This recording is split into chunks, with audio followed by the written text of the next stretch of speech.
Electric field intensity due to infinitely long charge wire. इस तरीके के क्वेश्चन को सॉल्व करने के लिए सबसे पहले हम क्या करते हैं, एक इन्फिनिटली लॉन्ग चार्ज वायर बनाते हैं।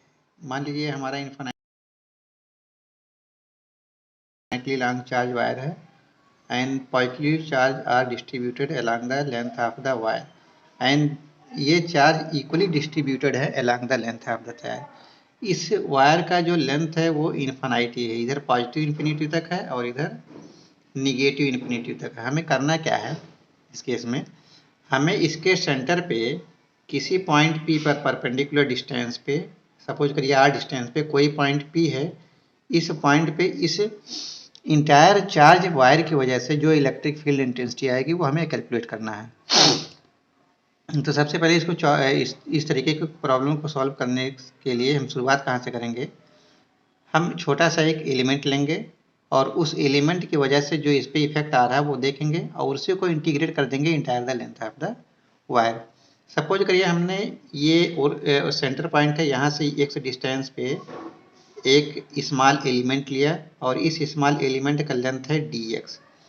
इस dx एलिमेंट की वजह से, क्योंकि ये भी चार्ज होगा, ये भी एलिमेंट चार्ज होगा, इस चार्ज एलिमेंट की वजह से इस पॉइंट पे जो हमारे पास इलेक्ट्रिक फील्ड इंटेंसिटी आ रही है वो आ रही है E। सपोज करिए हमारे पास DE आ रही है, क्योंकि ये स्मॉल एलिमेंट है तो इसकी वजह से स्मॉल इलेक्ट्रिक फील्ड ही यहाँ पे आएगा, राइट। सपोज करिए हमारे पास ये एंगल थीटा है और ये हमारा x डायरेक्शन है, दिस इज y डायरेक्शन, तो ये हमारा हो जाएगा थीटा। अब ध्यान दीजिएगा यहाँ पे इस DE का जो ये कंपोनेंट हो जाएगा वो हो जाएगा हमारा DE cos थीटा और ये वाला कंपोनेंट हो जाएगा हमारा DE sin थीटा, राइट। इसी तरीके से इतना ही बड़ा एलिमेंट इधर लेंगे हम, क्योंकि सिमेट्रिक है, dx एलिमेंट है, इसकी वजह से भी उतना ही हमारे पास यहाँ पे इंटेंसिटी आएगी और इस DE की जो सब ये भी थीटा होगा, ये हमारे पास हो जाएगा DE sin थीटा। तो कहने का मतलब ये है कि ये राइट हैंड साइड में, ये लेफ्ट हैंड साइड में दोनों कैंसिल आउट हो जाएंगे, तो हमारे पास जो नेट इफेक्ट होगा इलेक्ट्रिक फील्ड का होगा वो अपवर्ड डायरेक्शन में कितना होगा, 2DE cos थीटा।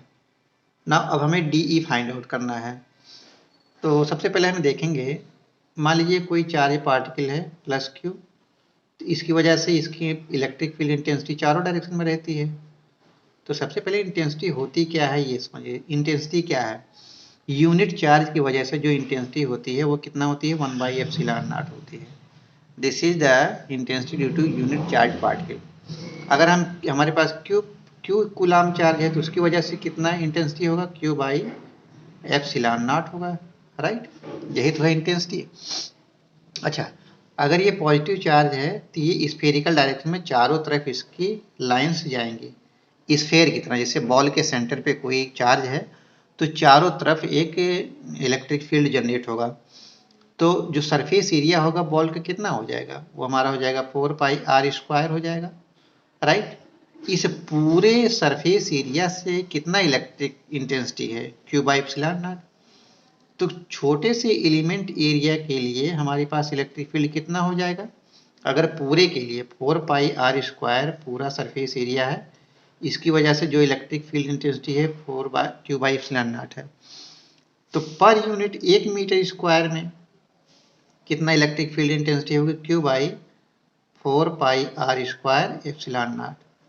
तो इसका मतलब जो इंटेंसिटी होगा वो कितना हो जाएगा, 1/4πε0 Q/r²। ये होगा हमारे पास इंटेंसिटी, राइट।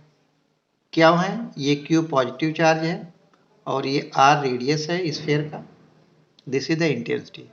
इसी तरीके से अगर ये हमारे पास एलिमेंट है dx, इसकी वजह से जो चार्ज होगा वो dq होगा। इस dq चार्ज की वजह से यहाँ पे इलेक्ट्रिक फील्ड इंटेंसिटी कितना होगा, भाई ये हमारे पास q चार्ज है तो ये भी तो एक सर्किल का एरिया होगा, ये इतना बड़ा सर्किल होगा, इसका रेडियस है कैपिटल R मान लीजिए। तो यहाँ पे जो DE होगा कितना हो जाएगा, DE will be equal to, जैसे यहाँ पे DE क्या है, Q/r², 1/4πε0, इस तरीके से 1/4πε0 और DQ/r r square. This is the electric field intensity at point P because of this small charge dq. अच्छा, यहाँ पे हमें एक चीज़ और ध्यान देनी चाहिए। एक चीज़ पैरामीटर देता है लैम्डा। लैम्डा क्या है? चार्ज पर यूनिट मीटर, मतलब क्यूलाम पर यूनिट लेंथ होता है। ये क्यों दिया जाता है? मान लीजिए हमारे पास एक वायर है, इस वायर का लेंथ है 1 मीटर और इस पे चार्ज है 10 कूलाम का, तो लैम्डा कितना हो जाएगा? 10 कूलाम पर मीटर। इसका मतलब ये है कि 1 मीटर वायर में हमारे पास 10 कूलाम चार्ज है। तो अगर हमसे कहा जाए कि अगर वायर 10 मीटर होगा तो कितना चार्ज होता है हमारे पास? 100 कूलाम होता, 100 कूलाम चार्ज होगा।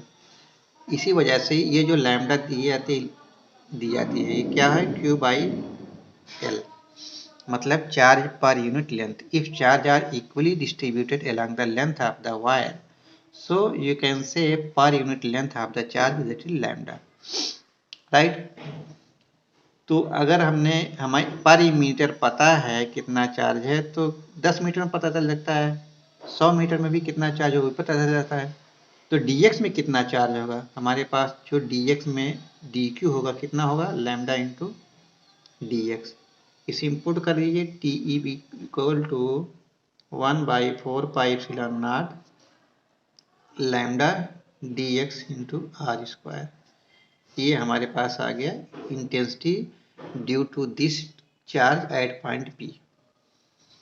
चूंकि इसका हमारे D E cos theta find out करना है, तो डी ई कॉस थीटा, तो टोटल इंटेंसिटी कितनी हो जाएगी? D E equal to 1/4πε0 lambda dx by R square cos theta. यहाँ पे देखिए वेरिएबल कौन कौन सा है? x और थीटा वेरिएबल है, बाकी सारे कांस्टेंट हैं। सब कांस्टेंट को बाहर निकाल लेंगे हम। 1/4πε0 lambda 0 to lambda dx cos theta by R square. हमने इसको 0 टू इन्फिनिटी क्यों इंटीग्रेट किया है? Minus infinity to plus infinity integrate करना चाहिए था, वो काम हम पहले ही कर चुके हैं।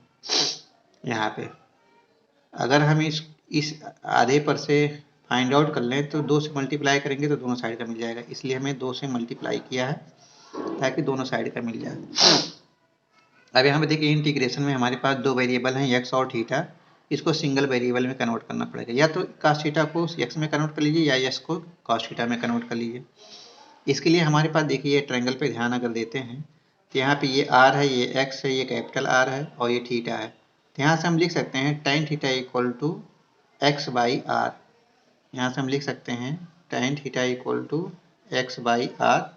तो x कितना हो जाएगा? r स्मॉल r है, r tan थीटा।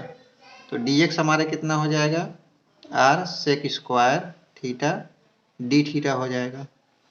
और हम इस r को क्या लिख सकते हैं? ये r देखिए, ये ट्रायंगल है, राइट एंगल ट्रायंगल है।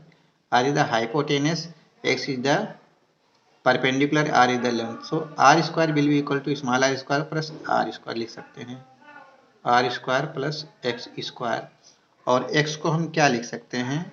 x equal to small r tan theta. इसका मतलब जो हमारा कैपिटल R स्क्वायर हो जाएगा वो कितना हो जाएगा? R square plus R square tan square theta. इसका मतलब हम लिख सकते हैं R square 1 plus tan square theta, right. तो यहाँ पे हम लिख सकते हैं E equal to 2 into 1/4πε0 lambda 0 to infinity dx को हम लिख सकते हैं, हमारे पास क्या है? dx equal to r sec square theta D theta, और ये multiplied by cos theta. R square को हम क्या लिख सकते हैं? Small r square 1 plus tan square theta, ठीक है। E इक्वल टू क्या हो जाएगा? 2 into 1/4πε0 lambda 0 to infinity, r से r कैंसिल हो जाएगा, राइट। आर से आर कैंसिल हो जाएगा हमारे पास, तो बचेगा क्या, ये हो जाएगा हमारे पास sec square theta cos theta D theta by 1 + tan square theta को हम लिख सकते हैं सेक स्क्वायर थीटा और sec square theta. Sec square theta cancel हो जाएगा, 2 × 1/4 pi epsilon naught lambda 0 to infinity cos theta by R into D theta. देखिए theta और आर में कोई रिलेशन नहीं है तो इसको हम इंटीग्रेट जस्ट कर देंगे। 2 × 1/4 pi epsilon naught lambda by R, cos theta का इंटीग्रेशन क्या होगा, साइन थीटा 0 to π/2। ये हो जाएगा हमारे पास अच्छा ये 0 to इन्फिनिटी, इसको भी हमें चेंज करना पड़ेगा लिमिट को। जब x = 0 है तो tan थीटा = 0, इसका मतलब थीटा विल बी 0। जब x = इन्फिनिटी है तो tan थीटा इन्फिनिटी कब होता है, जब थीटा π/2 होता है, तो हमारा लिमिट चेंज हो जाएगा 0 to π/2।